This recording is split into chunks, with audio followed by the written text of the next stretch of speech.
Hello everyone, welcome back to my psychology channel. तो आज के इस वीडियो में हम लोग पढ़ेंगे शॉर्ट टर्म मेमोरी, जिसे शॉर्ट में एसटीएम कहते हैं। पिछले वीडियो में हम लोग पढ़े थे मेमोरी की जो फर्स्ट स्टेज होती है सेंसरी मेमोरी, और आज हम लोग पढ़ेंगे इसके second stage short term memory. फिर आगे के वीडियो में हम लोग पढ़ेंगे मेमोरी की जो तीसरी अवस्था है third stage long term memory.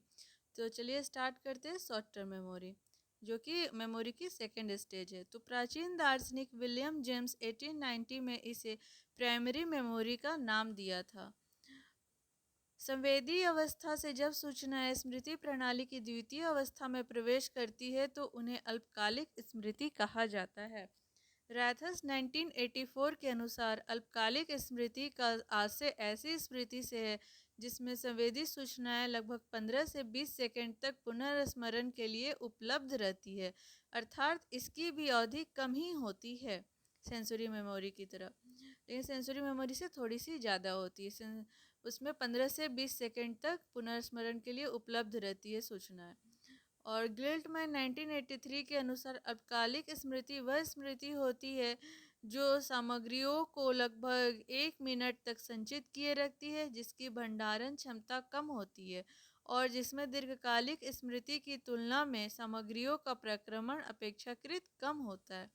तो short term memory is a memory system that keeps a material for intervals of minute or so, that has a small storage capacity and that holds material in relatively less processed form than long term memory। तो short term memory जो है आमतौर पर सूचना को 15 से 20 second तक अस्थायी रूप से संग्रहित करती है। इसे प्राथमिक या सक्रिय मेमोरी भी कहते हैं। इसे एक उदाहरण द्वारा समझते हैं, जैसे कि आप कोई फ़ोन नंबर सुनते हैं और उसे तुरंत किसी को बताने के लिए आप डायल करते हैं, तो थोड़ी देर में दिमाग में इसे रखते हैं। तो ये क्या हुआ, शॉर्ट टर्म मेमोरी।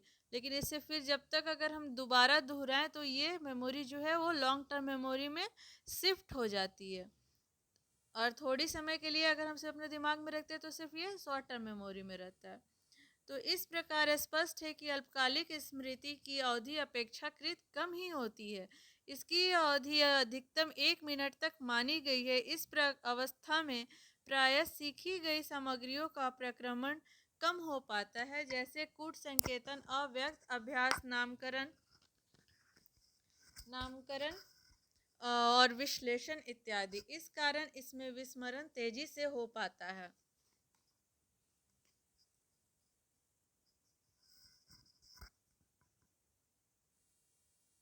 इस कारण इसमें विस्मरण तेजी से होता है। फिर भी संवेदी स्मृति की तुलना में विस्मरण मंद गति से होता है। यदि प्रक्रमण की प्रक्रियाएं सक्रिय हो जाती है तो यह स्मृति दृढ़ होने लगती है और दीर्घकालिक स्मृति में परिवर्तित हो जाती है। तो अभी इसके टाइप्स को देखते हैं, types of short term memory.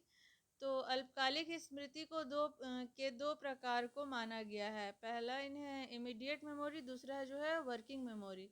तो इमीडिएट मेमोरी को तत्कालिक स्मृति भी कहते हैं। तो अधिगम की किसी प्रक्रिया परिस्थिति में कोई व्यक्ति एक बार में जितने अंकों या अक्षरों को सही सही दोहरा लेता है उसे तात्कालिक स्मृति कहते हैं।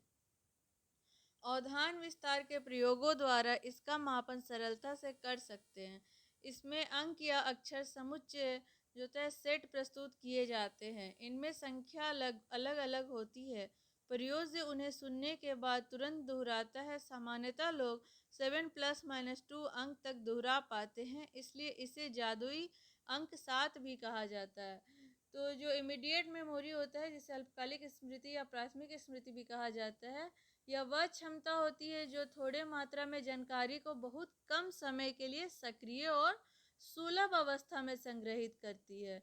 जैसे यह कुछ सेकंड के लिए ही जानकारी को रखती है। जैसे कोई व्यक्ति आपको 2-3 छोटे छोटे काम करने का निर्देश देता है और आप उन निर्देशों को तुरंत करने के लिए अपने दिमाग में रखते, तो उसे इमीडिएट मेमोरी कहते हैं। अगर हम इसे थोड़े देर के बाद करते हैं तो फिर इसे हम भूल जाते हैं, और तुरंत हम लोग कर लेते हैं तो ये मेमोरी जो सारा निर्देश रहता है वो इमीडिएट मेमोरी में संग्रहित रहता है।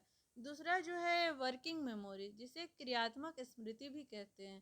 यह वह स्मृति है जो सूचनाओं की छानबीन इस प्रकार करती है कि उसका स्वरूप परिवर्तित हो जाता है। बैडले 1950 का मत है कि अल्पकालिक स्मृति में कुछ विशेष प्रकार की प्रक्रियाएं सक्रिय होती है। यह केवल एक अस्थायी संचयन प्रणाली नहीं है, इसमें सूचनाओं का संप्रेषण होता रहता है और इस कार्य में सक्रिय अवधान नियंत्रक जो होता है एक्टिव अटेंशन कंट्रोलर सहायता करता है। विजुअल और ऑडिटरी सूचनाओं के लिए अलग अलग सिस्टम होते हैं। तो जो वर्किंग मेमोरी है ये को कार्यशील स्मृति या क्रियाशील स्मृति भी कहते हैं। यह एक अस्थायी मेमोरी है जो हमें जानकारी को तब तक स्टोर करने और उस पर काम करने की अनुमति देता है जब तक हम किसी कार्य को पूरा नहीं कर लेते, जैसे कि समस्या समाधान, तर्क या सीखना। यह एक कंप्यूटर की जो रैंडम एक्सेस मेमोरी रैम होती है उसी की तरह होती है, जो किसी कार्य को पूरा करने के लिए अस्थायी रूप से जानकारी रखती है। फोटोग्राफिक मेमोरी, जिसे चित्रात्मक स्मृति भी कहते हैं। फोटोग्राफिक मेमोरी को क्या बोलते हैं? तो फोटोग्राफिक मेमोरी को चित्रात्मक स्मृति कहते हैं। स्मृति संबंधी यह विशिष्ट योग्यता है। यह योग्यता लगभग 15% बच्चों में पाई जाती है। आयु बढ़ने के साथ साथ इसमें कमी आती है। ऐसी योग्यता के बच्चे 9 या उससे अधिक अंकों को भंडारित कर सकते हैं। रैथस 1984 के अनुसार किसी सूचनाओं या दृश्य को अधिकतम स्पष्टता तथा विस्तार के साथ याद कर सकना चित्रात्मक स्मृति 20 से 30 सेकंड तक दिखाते हैं, तत्पश्चात उसे हटा देते हैं। बाद में चित्र का मध्य भाग दिखाई देता है एवं प्रश्न करते हैं कि क्या दिखाई पड़ रहा है। बच्चे चित्र का सही विवरण देते हैं।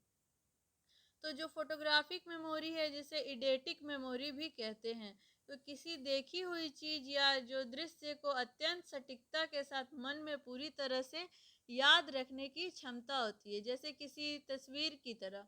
हालांकि इस अवस्था में इसे अक्सर एक वास्तविक क्षमता माना जाता है, लेकिन इसके अस्तित्व को वैज्ञानिक रूप से पूरी तरह साबित नहीं किया जा सका है अभी भी।